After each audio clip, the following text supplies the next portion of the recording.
Hi friends, please subscribe to Amravati Media and press the bell icon for more latest updates. Pawan 15 ఏళ్ల రాగం వెనుక అసలు కారణం ఇదేనా? రాజకీయం అంటే ఒక విచిత్రమైన ఆట. నిన్నలా నేడు ఉండదు, రేపు అంతకంటే ఉండదు. ఆ మాటకు వస్తే ఇక్కడ ఎవరికి శాశ్వత మిత్రులు అయితే ఉండరు.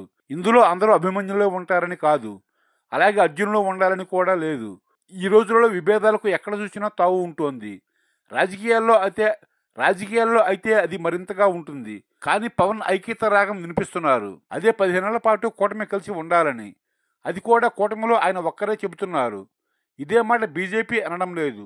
కానీ పవన్ మాత్రం మరో 15 ఏళ్లు కలిసి ఉండాలని, కూటమి ఐక్యత కొనసాగాలని బలంగా కోరుకుంటున్నారు.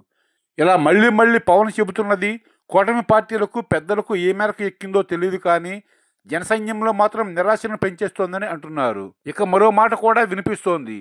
కూటమి ఐక్యంగా ఉండాలి, 15 ఏళ్ల పాటు అధికారంలో ఉండాలి. మొదటిదే రాజకీయ పార్టీల మధ్య డౌట్గా ఉంటోంది. ఎందుకంటే ఒకే నియోజకవర్గంలో 3 పార్టీలు పొత్తులకు కలిసి వెళ్ళినా అన్ని కొంతకాలమే. మరో 5 ఏళ్ల తర్వాత మనమే అన్నది ఆ వైపు ఈ వైపు ఉంటుంది. అలాంటిది సుదీర్ఘకాలం అంటే గ్రౌండ్ లెవెల్లో నిజంగా నిస్పృహతో అంతా ఉంటారు అని అంటున్నారు.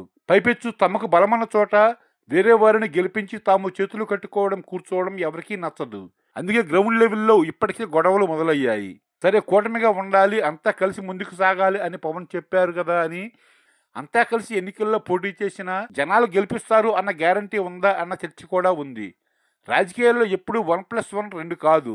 అలా కనుక చూసుకుంటే కలివిడిగా ఉన్న ఒక రకమైన అభిప్రాయం జనంలో ఉండాలి. ఉత్తరప్రదేశ్లో చూస్తే 2022లో బీజేపీని ఓడించాలని అన్ని పార్టీలు కూటమి కట్టినా ఓటమి తప్పలేదు. అంటే జనాల ఫోకస్ ఆ వైపు లేదు అన్నమాట. వైసీపీ రాజకీయ వ్యూహాల మీద పవన్కి ఉన్న నమ్మకం అనుకోవాలి. అన్నేసి వ్యూహాలు ఆ పార్టీకే ఉంటే 2024 ఎన్నికల్లో ఎందుకు బొక్కబోలా పడుతుంది అన్నదే కదా చర్చ.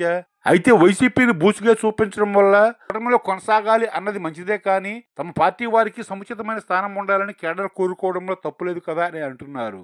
ఈ దిశగా పవన్ కళ్యాణ్ ఆలోచన చేస్తేనే ఐక్యత రాగం అన్నది గ్రౌండ్ వర్క్ వెళుతుంది. సో పవన్ 15 ఏళ్ల లెక్క వెనుక ఏముందో కానీ ఎవరికీ అర్థం కావడం లేదని అంటున్నారు.